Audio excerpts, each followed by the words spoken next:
지금은 전쟁 중 시리즈 두 번째 시간입니다. 오늘은 쾌락가의 전쟁이라는 제목으로 하나님 말씀을 나누려고 합니다. 오늘은 제가 조용조용 말씀을 좀 전할 테니까 들으시면서 많이 생각해 보시면 좋겠습니다. 주님은 세상이나 세상에 있는 것들을 사랑하지 말라라고 말씀하십니다. 여기서 사랑이라고 나오는 헬라어 아가파오는 좋아하다, 사랑하다라는 우리가 알고 있는 보편적인 의미를 가지고 있습니다. 하지만 이 사랑하지 말라라고 하는 이 문구는 어떤 대상을 좋아하는 단순한 감정을 의미하는 것은 아닙니다. 어떤 일에 몰두하고 그것에 더 큰 우선순위를 두는 것이라고 번역할 수 있습니다. 그러므로 세상을 사랑하지 말라라는 이 말은 세상에 몰두하거나 그것에 하나님보다 더 큰 우선순위를 두지 말라라는 말씀입니다.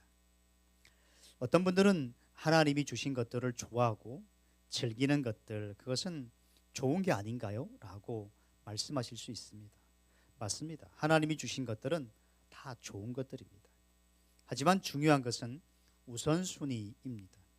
예수님께서 이런 말씀을 마태복음 10장 37절에 하셨습니다. 누구든지 나보다 자기 부모를 더 사랑하는 사람은 내게 합당하지 않다. 나보다 자기 아들, 딸들을 더 사랑하는 사람도 내게 합당하지 않다.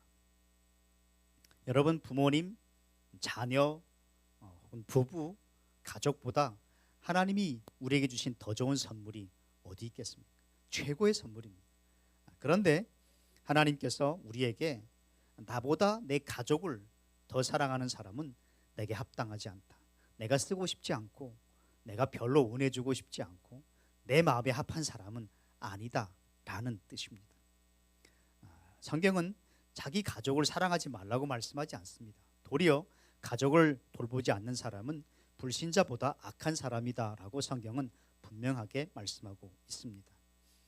그러나 하나님이 주신 그 가족을 주님보다 더 우선순위에 두는 것은 주님의 뜻이 아니고요. 주님은 그런 사람에게 내게 합당한 사람은 아니다 라고 말씀하십니다. 하나님이 우리가 가장 많이, 가장 먼저 최우선으로 사랑해야 될 분이죠. 하나님이 주신 좋은 것들, 그것이 설령 아내이든 남편이든 자녀이든 부모이든 가족이라 할지라도 사실 그것이 그 대상들이 하나님께 충성하는 것을 방해하거나 막게 되면 내 가족은 내게 우상이다 라고 지난주에도 말씀을 드렸습니다. 그러니까 내 가족으로 인하여 내가 하나님께 예배드리는 것, 그걸 중단하게 되거나 내 가족으로 인하여 하나님이 기뻐하시는 그 일들에 순종하는 것을 그만두면 그 가족은 내게 이상, 하나님 이상으로 가치가 있고 우선순위가 있는 것으로 매겨진 겁니다. 그것을 가르쳐서 일명 가짜신이라고 말씀드립니다. 세상을 사랑하지 말라라는 것은 하나님과 세상이 충돌할 때 하나님을 내 삶의 우선순위에 두라는 걸 말하고 있어요. 어디에 가치를 두느냐는 굉장히 중요합니다.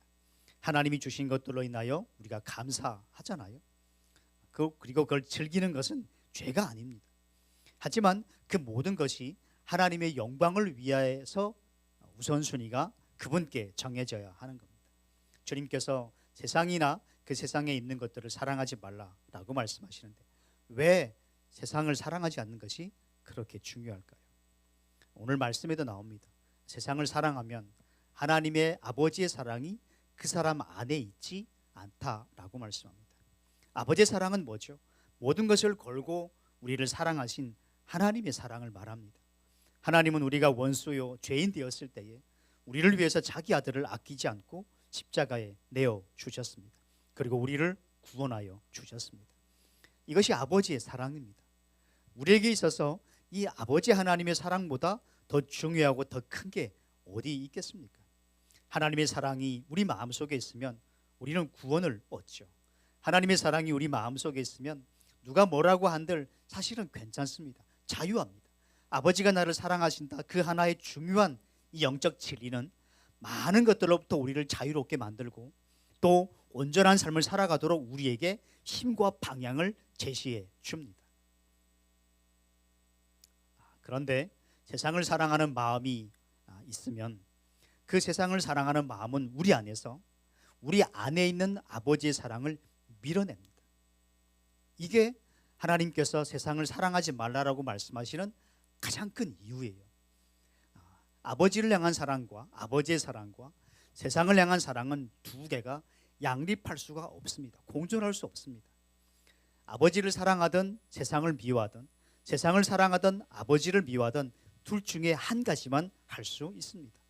한 여인이 두 남자를 동시에 사랑할 수 없고 한 남자가 두 여인을 동시에 사랑할 수 없듯이 우리의 마음도 세상과 하나님을 동시에 사랑할 수는 없습니다.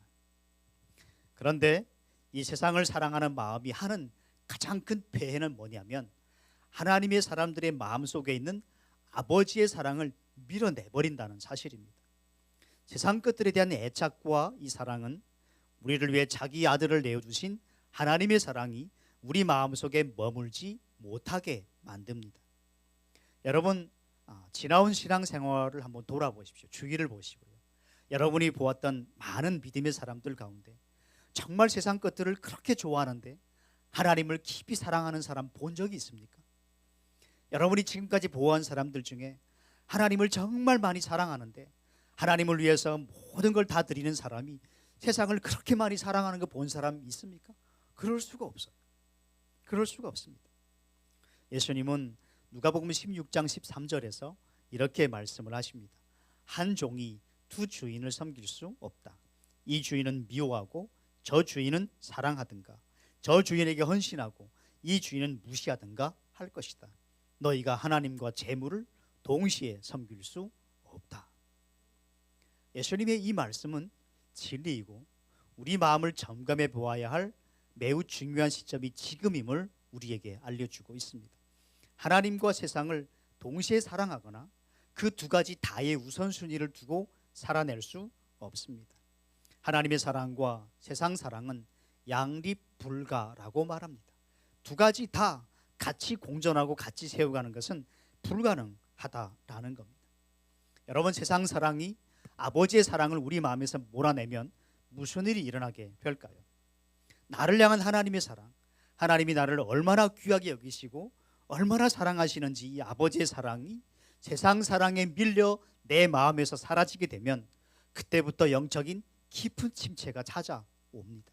겉으로는 신앙생활이 잘 되는 건 가능합니다. 열심히 봉사할 수도 있고 열심히 헌신할 수 있고 또 표면적인 신앙생활의 외적 열심들을 열심히 행할 수 있습니다. 하지만 세상을 사랑하여 하나님 아버지의 사랑이 내 마음에서 밀려나게 되면 그때부터 자신도 모르는 사이에 깊은 영적 침체가 찾아오게 됩니다. 기도 응답이 안 됩니다. 그리고 영적인 무기력함이 찾아와요. 영적인 무기력함 때문에 결국에는 외적인 그 어떤 행위들로 자신의 그 무기력한 마음을 다시 추스려 보려고 하지만 어떤 사역을 해도 만족하지 않게 됩니다. 교회를 아무리 옮겨봐도 결국에는 더 깊은 또 다른 영적 갈망에 빠지게 되는데 그 이유는 다른 그 무엇 때문일 수도 있지만 가장 큰 이유는 이겁니다. 세상을 너무 사랑하고 너무 좋아해서 내 안에 있던 하나님 아버지의 사랑이 다 밀려나 버린 거예요. 여러분, 아버지의 사랑이 내 마음에서 밀려나 버리면 성령의 음성을 들을 수 없습니다. 안 들립니다. 그때부터 구원의 감격도 사라지고 냉랭한 마음으로 신앙생활을 하기는 하는데 구원의 감격도 기쁨도 성령의 임재로 인한 하나님의 큰 은혜에 대한 감사도 사실은 없어요. 그래서 영적으로 메마르게 되고 그 메마름을 다른 외적인 것들로 채우려고 하지만 사실 끊임없이 만족이 없는 공허한 신앙생활을 반복하게 되는 거예요. 세상 것들에 대한 사랑이 우리 마음을 잠식하게 되면 아버지의 사랑이 마음에서 밀려나 결국에는 사람들에게 영적인 것처럼 보여져야 되기 때문에 영적인 위선에 빠질 확률이 많습니다. 이 첫 번째 대상 부리는 목회자들이고 그 다음에 교회 안에 있는 중직자들이며 그 다음에 신앙생활을 오래 한 성도들일 수 있습니다. 이뿐이 아니에요. 세상 사랑이 성도 안에 있는 아버지의 사랑을 밀어내버리면 그때부터 우리는 다른 사람들의 시선을 집중합니다. 아버지의 사랑이 우리를 죄와 모든 것들로부터 자유롭게 하는데 그분의 사랑이 우리 마음에서 밀려나 버리면 그때부터 사람들을 의식합니다. 아버지의 사랑이 내 안에 있을 때는 힘을 쓰지 못했던 아무것도 아닌 그것들이 아버지의 사랑이 밀려난 그 후로부터는 내 안에 강력한 힘을 발휘하게 되죠. 그래서 사람들에게 직업, 가정, 신체적인 매력, 사람들의 인정, 경제적인 안정, 성취, 교회 안에서의 지위 이런 것들로 자신의 존엄과 가치를 사람들에게 인정받고 싶어 합니다. 제가 중국에서 20살 때 성숙하지 못한 중국의 그리스도인들에게 모욕을 당한 적이 여러 번 있었습니다. 지금도 생각하면 꽤 마음이 안 좋아요. 사실은 다 안 잊어지더라고요. 그러니까 안 믿는 사람에게 받은 상처는 없어지는데 믿는 사람에게 받은 상처는 오래가는 것 같아요. 그 사람이 특별히 나를 가르치는 영적 지도자다라고 했을 때 그 사람이 내 삶에 내 마음에 끼친 상처는 정말 오래갑니다. 진짜 듣지 말아야 될 말들로 저희를 많이 모욕한 분들이 몇 분 있었어요. 근데 그때 그 모욕을 당하고 나서 진짜 못 사는 데서 왔잖아요. 저희가 볼품없는 사람들이고. 그런데 그런 저희를 모욕하고 짓밟는 그분들의 언행을 통해서 하루는 힘들었지만 거의 그 이상을 넘겨본 적이 없었어요. 무엇 때문이었냐면 그래 뭐 일리도 있지. 그렇지만 하나님 아버지가 나를 사랑하셔. 하나님이 나를 사랑하셔. 사람들은 우리를 저렇게 말하지만 하나님은 우리를 사랑하셔. 한 번은 탈북한 고아들 중에 한 아이가 계란을 먹고 싶다고 그랬어요. 그 사역자분에게, 조선족 사역자에게. 근데 그분이 뭐라 그러셨냐면 된장도 못 처먹던 것들이 배부른 소리 한다고 대놓고 이렇게 얘기를 하신 거예요. 근데 제가 그게 저에게 지금도 저는 뭐 계란 삶은 거 무척 좋아하는데 그게 진짜 큰 상처더라고요. 저희들이 다 하루 종일 그분이 가르친 말씀이 안 들어오더라고요. 그렇게 또 뱉어놓고 또 말씀은 잘 가르쳐요. 그때 그 하루 종일 마음은 안 좋았지만 그 다음 날부터 더 이상 그분의 말이 우리의 마음을 움직이지를 못했어요. 왜냐하면 딱 하나입니다. 하나님이 나를 사랑하신다. 그러니까 누가 뭐라든 괜찮다. 저 사람은 그냥 자기 몫이다. 저것은 많은 분들이 그럽니다. 내 마음속에 세상을 향한 사랑이 아버지의 사랑을 몰아내려고 내 마음속에 전쟁을 하고 있는데 나라와 나라의 전쟁, 국가 안에서의 종족과 종족의 전쟁은 휴전이라도 있지만 그리스도인들의 내면의 전쟁은 중단되는 일이 없습니다. 매일같이 끊임없이 우리 마음은 전쟁 중에 있는데 그 대표적인 전쟁이 우상들의 하나님을 몰아내려고 하는 전쟁과 또 세상 사랑이 아버지의 사랑을 몰아내려고 하는 이 치열한 영적 전쟁의 한복판에 우리가 있는 거예요. 그때 세상을 너무 사랑하여 아버지의 사랑이 우리 마음속에서 밀어나기 시작하면 우리는 하나님의 사랑받는 존재라는 그 절대적인 가치로 인하여 누리던 평안과 자족과 초연을 그때부터 누리지 못하게 됩니다. 그래서 사람들의 웃음과 시선과 기대와 평가에 매달리기 시작하죠. 그 아버지의 사랑이 없는 세상 사람들은 뭐 자동차와 돈과 집과 또 건강과 외모와 사회적인 지위와 명예와 많은 것들로 자신의 가치를 입증하려고 하지만 아버지의 사랑을 아는 그리스도인들은 그렇지 않습니다. 그 모든 것들이 있던 없던 상관없어요. 그냥 아버지가 나를 사랑한다는 한 가지 사실 때문에 감사하고 충만하죠. 그런데 이 아버지의 사랑이 세상 사랑으로 인하여 마음에서 밀려나기 시작하면 그때부터 우리는 믿지 않은 사람들처럼 아니 그보다 훨씬 더 놀라운 가면을 쓰고 세상 것들로 자기 자신을 입증하려고 교회 안에서도 시도하고 교회 밖에서도 그렇게 시도하게 됩니다. 결국 그것들이 우리를 만족시켜 주질 않죠. 많은 것을 가져도 인생 최대로 행복하다라고 말하는 사람 없는 것처럼 그 모든 것들을 아무리 갈망하고 가져도 그것들은 결국 우리의 가치와 우리의 존엄을 입증해 주지 않습니다. 그분의 사랑이 마음에서 밀려나게 되면 아무것도 아닌 것들에 목말라하고 채울 수 없는 것들로 인하여 마음을 채우려고 몸부림치게 됩니다. 반대로 아버지의 사랑이 우리 마음속에 가득하게 되면 그분의 사랑은 이 땅에 그 무엇도 우리에게 줄 수 없는 것들을 주죠. 아버지의 사랑은 절대적인 자유를 주고요, 기쁨을 주고요, 만족을 주고요, 행복을 주고 초연 뛰어넘는 은혜를 허락하여 줍니다. 이게 하나님께서 우리에게 세상을 사랑하지 말라고 말씀하시는 가장 큰 이유예요. 왜냐하면 그 뒤에 말씀하고 있지 않습니까? 세상을 사랑하는 사람은 그 사람 안에 아버지의 사랑이 있지 않다라고 말씀합니다. 그러면 구체적으로 세상을 사랑하는 것은 뭘까요? 사실 많습니다. 그 중에 오늘 첫 번째, 육신의 탐욕에 대해서 한 4가지로 여러분들께 좀 나누려고 합니다. 첫 번째는 이 육신의 정욕 가운데 외모에 대한 집착이 있습니다. 현대인들이 외모를 꾸미는데 상당히 많은 시간을 사용하는데요. 2020년에 통계청에서, 우리나라 통계청에서 우리나라 성인 여성과 남성이 하루에 외모를 위해 투자하는 시간을 조사를 했더라고요. 별걸 다 합니다. 아무튼. 근데 보니까 대략 얼마일 것 같아요? 2020년에 하루에 우리나라 여성이 자신의 외모를 가꾸는 데 투자하는 시간 1시간 27분이고요. 우리 남성들이 무슨 그렇게 많은 시간을 쓰냐? 남성도 했는데요. 통계청의 자료에 의하면 남성은 1시간 18분입니다. 못지 않습니다. 저는 생각해 보면 1시간 18분 동안 뭐하지? 라는 생각이 들어요. 우리 교회 성도님들 중에는 제가 아무리 봐도 그렇게 많은 시간을 투자하시는 분은 없는 것 같아요.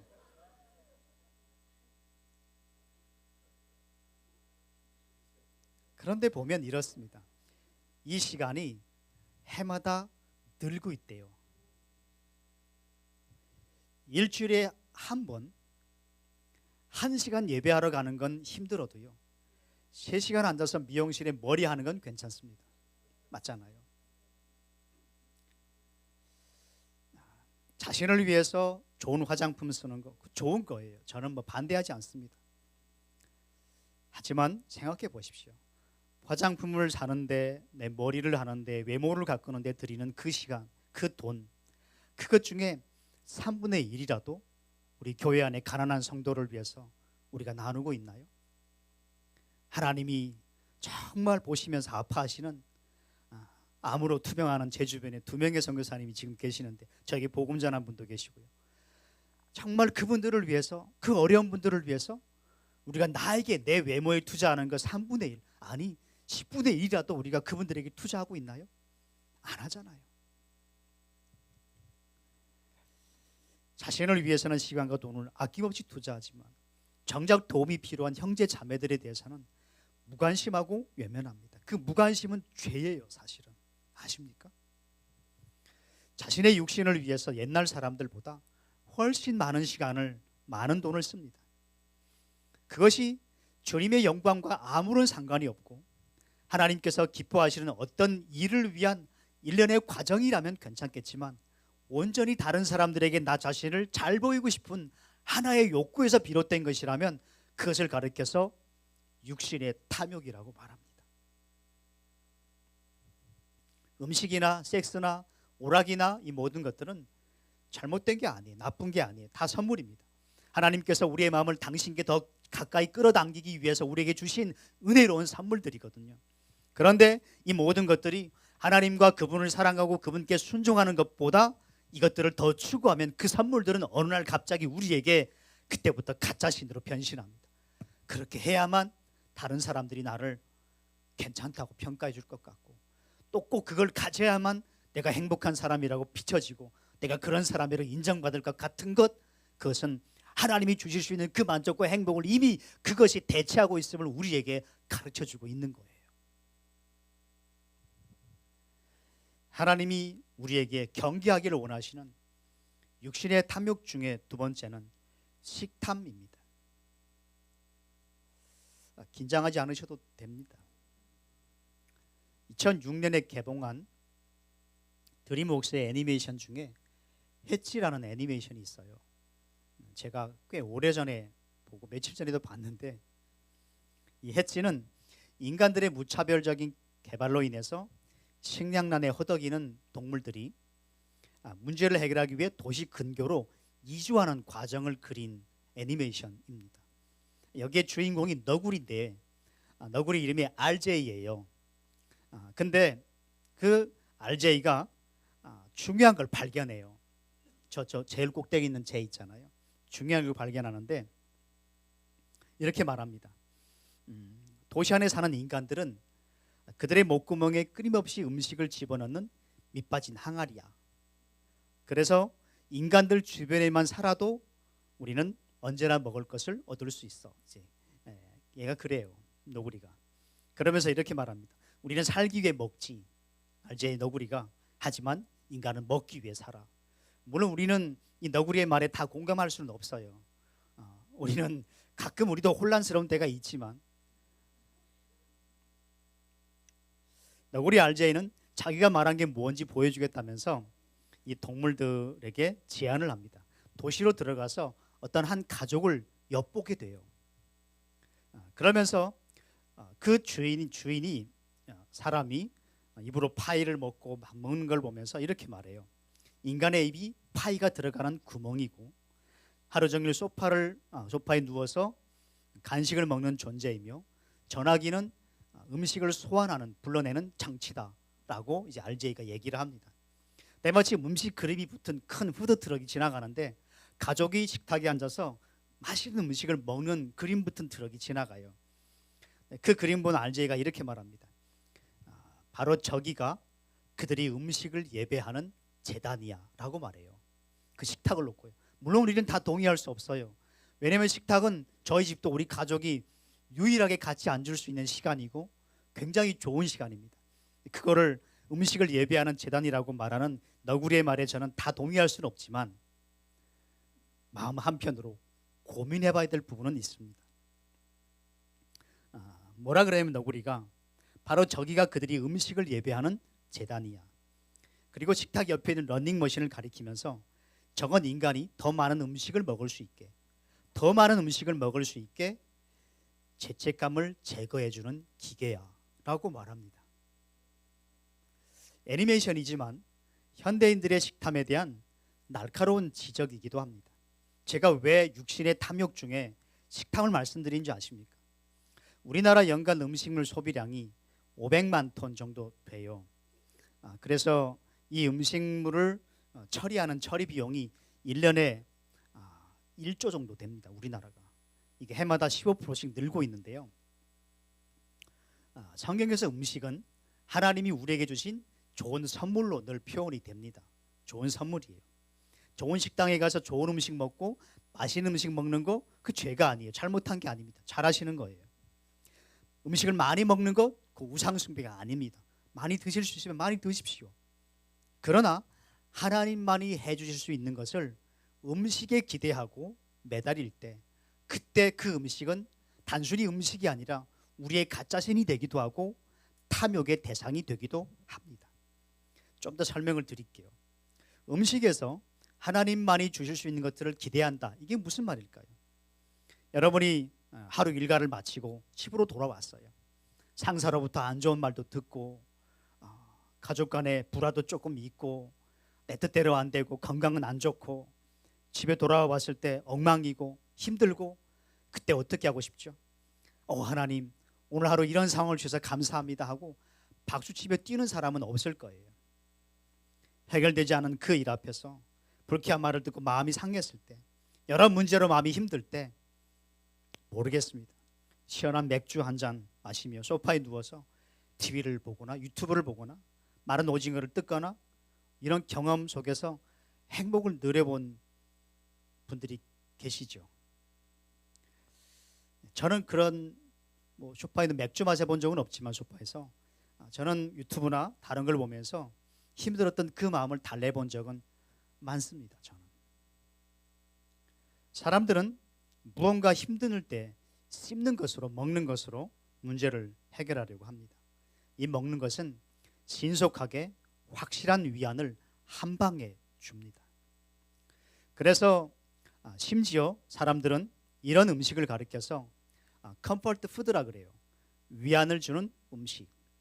영어로 이 컴포트라 부르는데 하나님에 대해서 우리가 위로자라고 할 때 컴포터라고 불러요.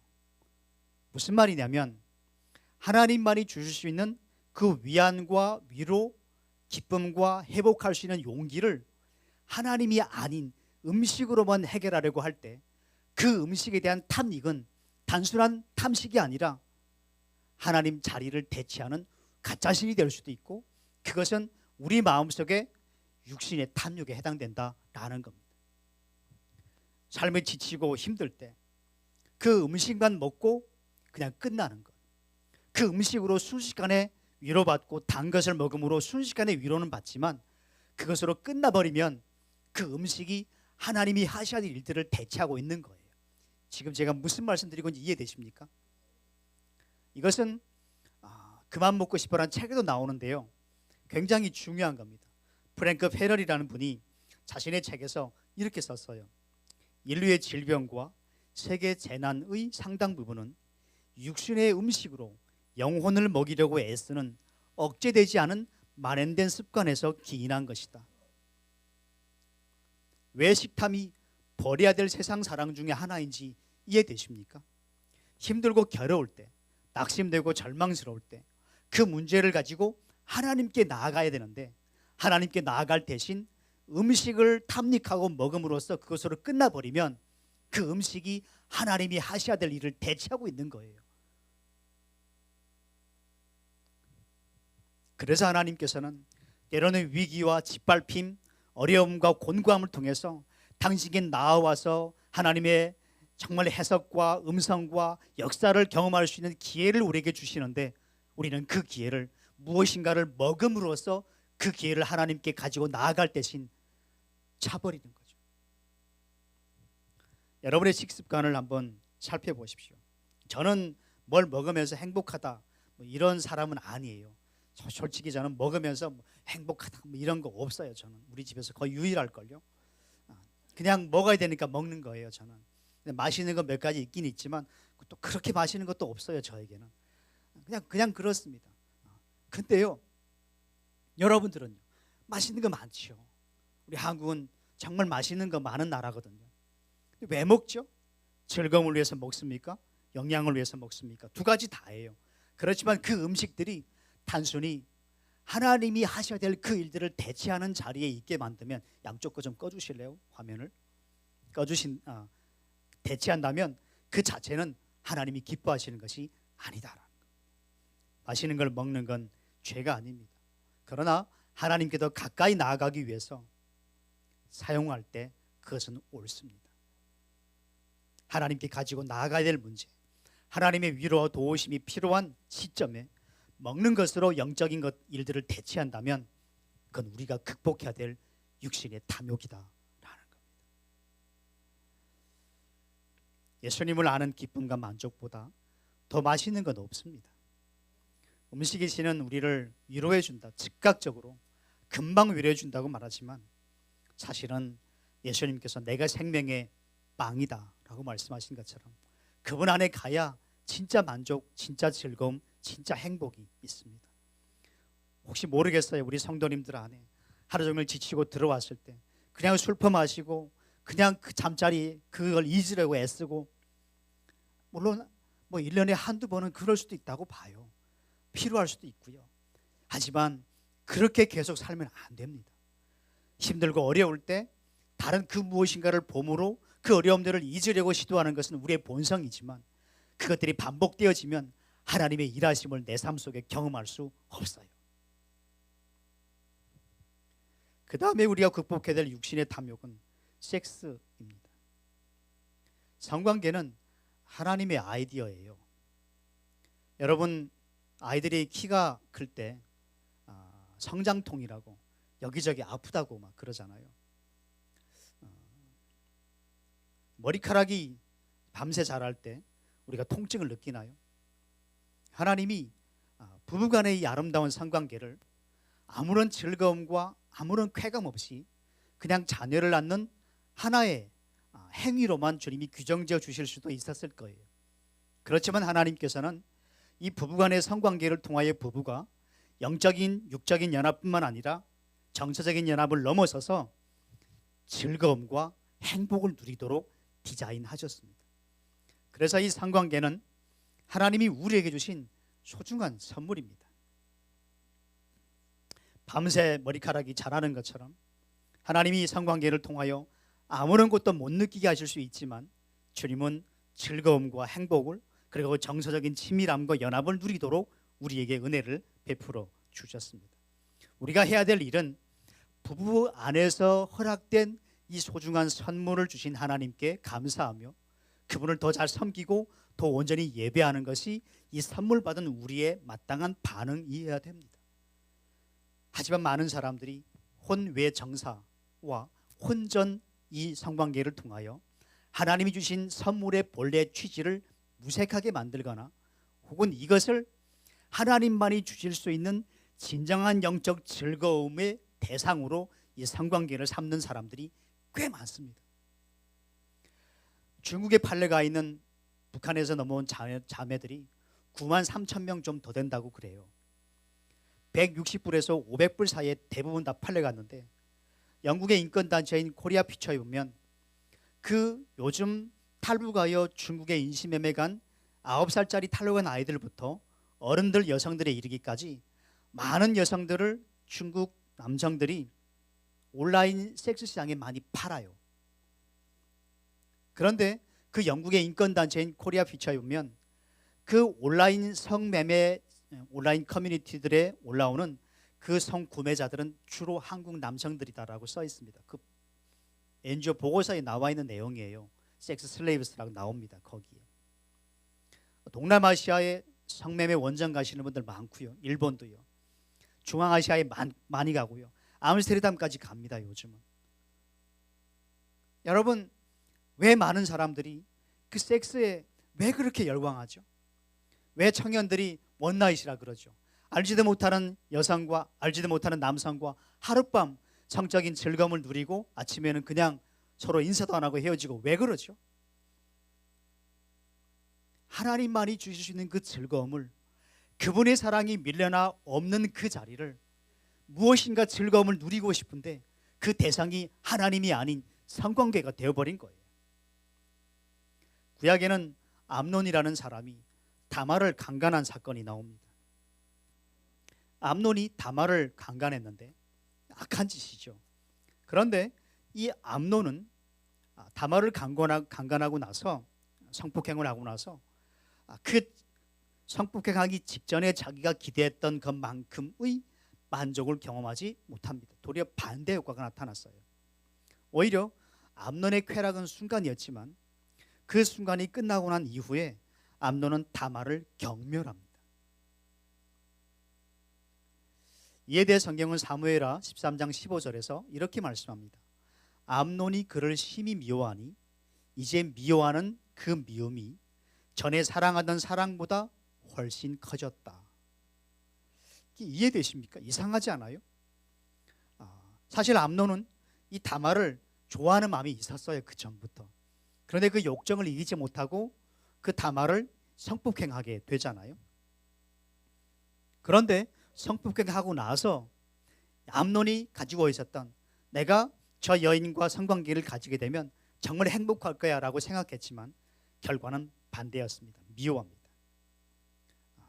사랑했던 마음은 사라져버리고 사랑했던 마음보다 훨씬 더 미워하게 됩니다.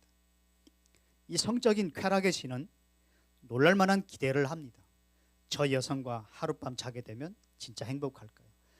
저 근육질이고 저 남성과 한 번 자면 저 형제 저 자매 한 번 자게 되면 진짜 좋을 거예요. 그래서 우리나라에 등산하시는 분들 가운데 불륜 관계가 정말 많죠. 정말 많습니다. 성적인 쾌락의 신은 놀랄만한 기대를 늘 합니다. 기대를 약속합니다. 저 친구와 성관계를 하면 엄청 기쁠 거야. 저 사람과 잠자리를 하면 진짜 행복할 거야. 그래서 경계선을 넘어보려고 시도하거나 혹은 경계선을 넘는 청년들과 장년들이 꽤 있습니다. 막상 시도했을 때 무슨 일이 일어나죠? 성적 쾌락의 신은 약속한 걸 기대했던 걸 주지 않습니다. 절대로 주지 않습니다. 쾌락은 얼마 안 되고요. 그 이후에 다가오는 수치심과 불명예스러움, 이 일이 드러났을 때 있게 될 모든 관계의 깨짐과 하나님의 징계, 모든 것들이 밀려와서 수년 동안 영적인 기쁨이 사라지게 돼요. 성적인 관계는 단순히 몸과 몸을 섞는 행위가 아니라 내 안에 계신 성령님을 모독하는 가장 큰 행위이고, 그래서 영적인 연합이 이루어지기 때문에 창리와 자지 말라고 성경은 말하고 있는 것, 남창들과 자지 말라고 하는 이유가 그것 때문입니다. 우리가 어떤 좋은 것을 신으로 만들 때 그것에서 얻는 즐거움은 과정 중에 대부분 사라져요. 여기 우리 장년 성도님들은 공감하실 겁니다.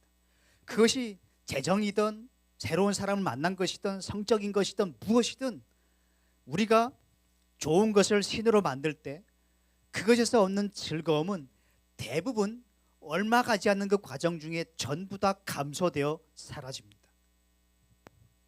즐거움은 독특한 특성이 있어요. 추구할수록 잡을 가능성이 작아진다는 겁니다.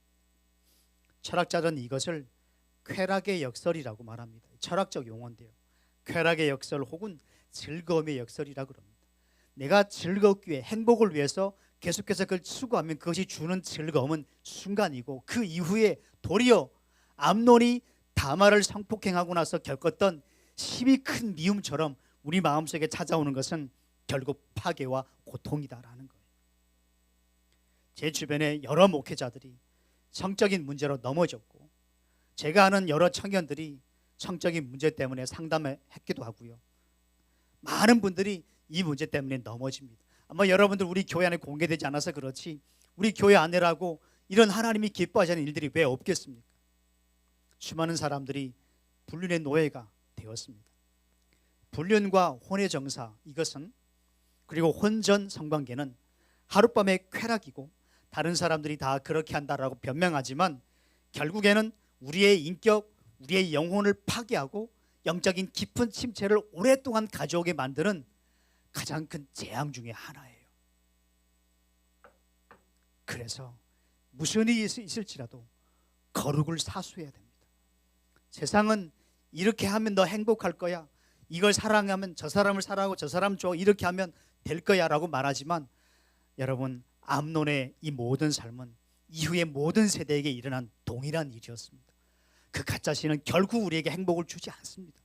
그러므로 여러분, 매일매일 지속되는 마음의 전쟁, 여러분이 눈여겨보시기를 바라요. 세상을 사랑하고 헛된 것들을 사랑하라고 아버지의 사랑을 밀어내고자 하는 세상 사랑이 여러분의 마음을 점령하지 못하도록 매일매일 말씀과 성령으로 영적 전쟁을 하시기를 주의 이름으로 축원합니다. 그게 우리가 싸워야 될 진짜 싸움인 거예요. 공동체가 크면 뭐합니까? 그 안에 죄가 가득하면 그 공동체가 무슨 의미가 있는데요? 작다고 장땡인가요? 아니잖아요. 작다고 어떤 사역을 하느냐, 성도가 많으냐, 저는 그게 중요하다고 생각되는 시대는 지났다고 생각해요. 이 시대에 하나님이 정말 주목하시는 것은 작고 크고가 아니라 거룩한 공동체냐라는 거예요. 많은 사람들이 교회 안에서도 신념 다른 사람과 싸우죠.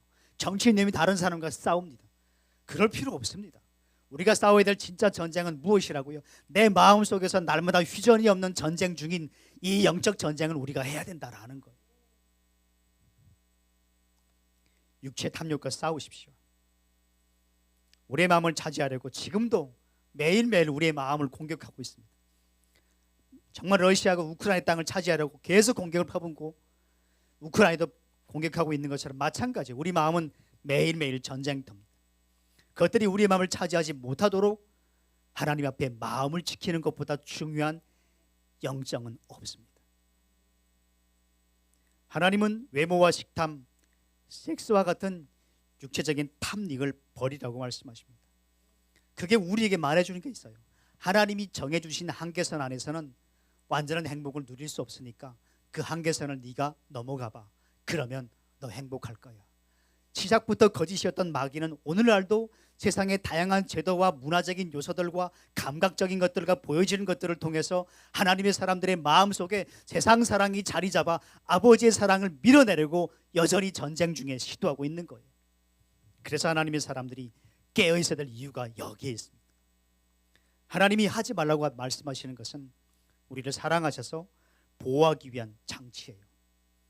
제가 둘째 아들에게 이런 말을 했습니다. 통금 시간이 저희 집이 10시예요. 1분도 늦으면 안 됩니다. 저희 집은 그렇습니다. 그렇다고 뭐 제가 뭘 던지거나 이러지는 않지만 아주 제가 안 좋아합니다. 한 번은 우리 아이가 저한테 물었어요. 다른 집 친구들은 아빠 12시기도 하고 11시 반이기도 하고 그런데 왜 10시예요? 제가 딱 이렇게 말했어요. 아마 여기서 예배 드리고 있는지 모르겠지만 너를 사랑하는 내 사랑의 표현이자 아버지로서 악한 세상에서 너를 보호할 수 있는 아빠의 마지막 보호장치다. 그 말 한마디 했는데 진짜 아들이 가슴에 새겼어요. 그래서 10시 안 넘습니다. 하나님께서 우리에게 하지 말라 하시는 것은 우리의 행복을 제한하기 위한 게 아니에요. 하나님께서 여기까지 하라고 말씀하시는 것은 우리의 기쁨을 하나님이 제한하시고 싶으신 게 아니에요. 아버지인 저처럼 이 악한 세상에서 자녀들을 보호하기 위한 우리 하나님 아버지의 사랑이자 그분이 우리를 위해 만들어 놓으신 가장 좋은 보호하십니다. 그 한계선이라 생각하는 것을 넘어가지 마십시오. 세상이 뭐라고 한들 다른 교회 다니는 성도들이 어떻게 하든 그것이 기준이 될 수 없습니다. 여러분의 기준은 예수요 하나님의 말씀인 줄로 믿습니다. 하나님이 하지 말라고 하시면 하지 마십시오. 하러 가시면 하십시오. 가라 그러시면 가고 성령으로 감동 주셔서 하라 그러시면 주저하지 마십시오. 처음 마음이 하나님 주신 마음이거든요. 그냥 가세요. 그게 맞는 거예요. 또 한 가지입니다. 암논이 다말을 성관계 성폭행하고 뒤늦게 깨달을 법한 일들을 자기 욕구 옆에 리스트로 쭉 적었다면 어떻게 됐을까요? 사실 암논이 다말을 성폭행한 것 때문에 이 다윗의 집안에 칼바람이 붑니다. 다 죽어요. 한 사람의 욕구가 그 은혜의 가정을 어떻게 무너뜨리고 하나님이 쓰시고자 하는 영적 여정을 어떻게 해방하는지 성경에는 여러 사례들을 통해 우리에게 반복하여 강조하고 있습니다.